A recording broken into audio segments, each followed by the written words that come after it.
Hello everybody, this is Juntas. Today we're going to be taking a look at poison damage and builds in Diablo 2. One of the favorite things I did when I was new to the game was leveling barbarians or paladins with a socketed crystal sword using poison gems. I thought poison damage was so strong, it was so brilliant. I really just loved poison damage early on. That is also why I tended to really cherish, poison damage small times, because the damage was so high on the character screen sheet, where you it shows the actual damage you should be doing, but poison damage of course lies. But I didn't really dig deeper back then. But today we're going to be doing just that. I will also leave a lot of sources down below if you want to get even more into it. I will try to show some of them in the video, but it's kind of complicated and long to read. But it's a bit boring on video as well to go through those. But again, they're gonna be in the description below. At the end of the video here, I will also have a fun little example just to kind of have some fun with it. Why not? You use heritage for fun things, so. I think you will enjoy this example I have, and let's just move on. So one of my most hated videos is a video where I discuss gear that you shouldn't be using in Diablo 2. In that video I specifically talk about a few items based on poison builds. And some people really hated that specific part, but I kind of wanted to talk a little about builds now. So Venom and Rabies Druids, they are both crap and nobody should be using them. I'm sorry if you're getting triggered from this, because a lot of people did back then as well, as you can see from the dislike ratio and the comments still being left to this day. But yeah, Rabies Druid, I made one back when I was doing the Furry Druid guide from like 2015 or something, and just sucked. I had all the gear. I had the Bramble, I had the Triangle gloves, I did all the stuff, but it never really worked out. A pure Furry Druid is just better. Rabies is just not worth it, maybe only if you're doing like cow runs, because cows doesn't really have any poison immunes and they're kind of easy to stack up. Only in that scenario I would consider a Rabies Druid. And then I also wanted to talk about Venom. This is a skill that is at level 30, so it's already deep in the tree, kind of luring you into thinking it's maybe even better once you actually reach level 30. It's very poor. I would even go as far as saying it's one of the worst pre-buffs in Diablo 2. We will just scroll a little down here, and they leave a little example here at example. You can just kind of pause the video now, but I'll just read it out as well if you just only wanted to hear my little voice. Example: through 700 damage over 10 seconds might seem impressive, only 28 damage will inflict it due to the 0.4 seconds cap. So Venom is capped. That's basically it. I don't want to bore with you. Again, I will leave all these links in the description below, because this video will be a little too long, a little too boring if you wanted to get into all the math and how the game works with frames and all this stuff. And finally, my last example before I move to the end game part I wanted to show. This is actually also just gonna spoil my little experiment, which you can probably guess now what it's going to be like. This example here basically just calculates if poison damage small times are any good. You can just feel free to pause the video now, because it's a little bit to read out and it would be too long a video again if I went that deep. But this is insane. Only 741 damage over 12 seconds in PvP with a full inventory of 4151.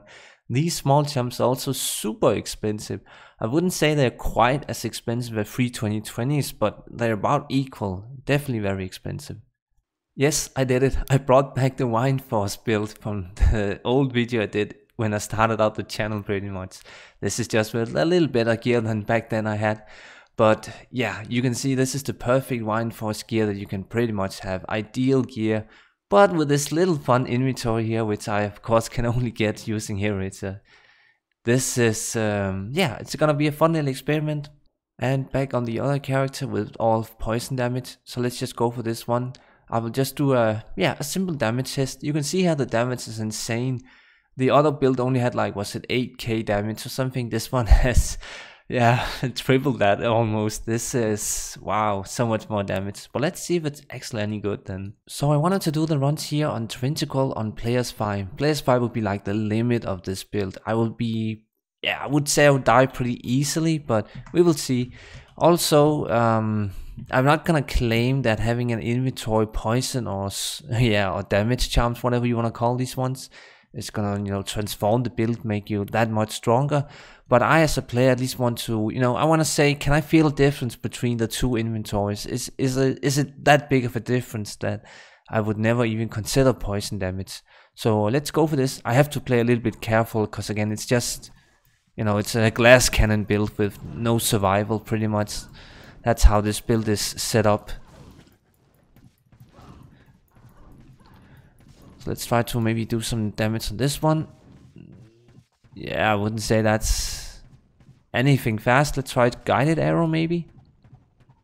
Okay, guided arrow is so much stronger though, but that's kind of the point of that one as well. Let's try to lure out a few here. Wow, these console members does die pretty fast. Let's try to do some guided arrow again. Nice to see that I'm at least able to lead with not that many Hydras. If I was just standing tanking Hydras, I would never survive, but I can at least lead. Okay. I think that was pretty smooth, honestly. That was okay. Again, a bow Amazon is also just not really strong. It's one of the weakest builds in the game, even at my gear level.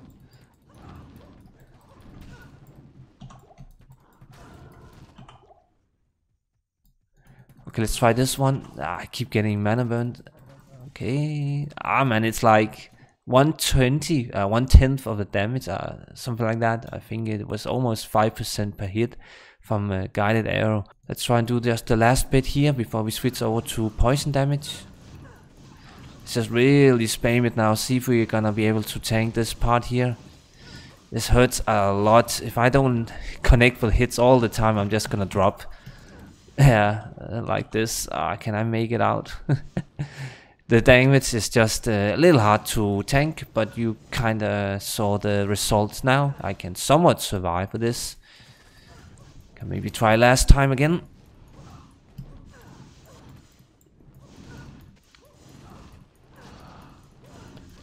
The damage taken is so high. Now my cold summons is also gone. Let's see if I can make it.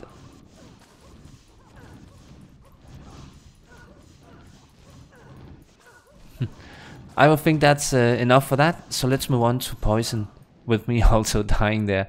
Pretty hard to tank, but yeah, it is on players 5. And so let's try the poison damage one. Still also on players 5. Oh, they're more stacked up like that. Let's try to pull a lot at the start here.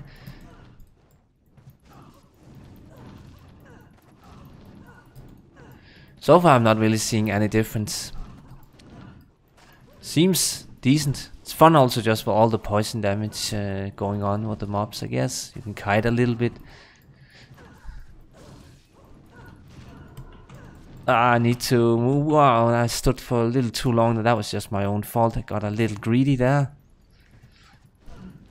Okay, let's try a guided arrow on one of these elites here. I think that one... Oh, that one died now. That was probably the poison damage. Okay, isn't that quite a bit slow? I would think that felt maybe... I need to try this one more time on guided arrow. So I finally got the big guy out of the room. Let's just try it now. Yeah, that's hard to tell. I think it's like a little bit less single target damage with guided arrow. Not by much, but it's somewhat noticeable. Let's just keep trying now that he's out. Honestly, I can't really tell the difference. Maybe the other guy had some auras or something, but that felt kinda... Yeah, I didn't really tell the huge difference. I thought this would be so much more clear. I guess the conclusion then is that, you know, at certain gear levels, at least poison damage is not, you know, terrible. I still would not recommend it for any builds, venom based, rabies, whatever. Only really the poison over necromance would be any good. That's probably just due to his lower resist curse and lower resist gear. Yeah, I thought the difference would be quite a bit bigger with inventory, but again, you saw the math, and again, all the links are going to be in the description below that can tell you much more about poison damage, how that works in Diablo 2. But for now, this little example showed that the difference wasn't huge in terms of small charms in the inventory, but yeah, I think I want to end it with that open conclusion, and also just again showing off this fun little Wine Force Amazon. Again, if you want to try out these builds I show off in the channel, I'm gonna have a link in the description below as well, where you can just download the builds and try them yourself. This one, I enjoyed taking a look. Also, the Wine Force Amazon again. It was quite a few years since I made one, and yeah, this one is pretty decked out. So thank you so much for watching, everyone, and have a good one.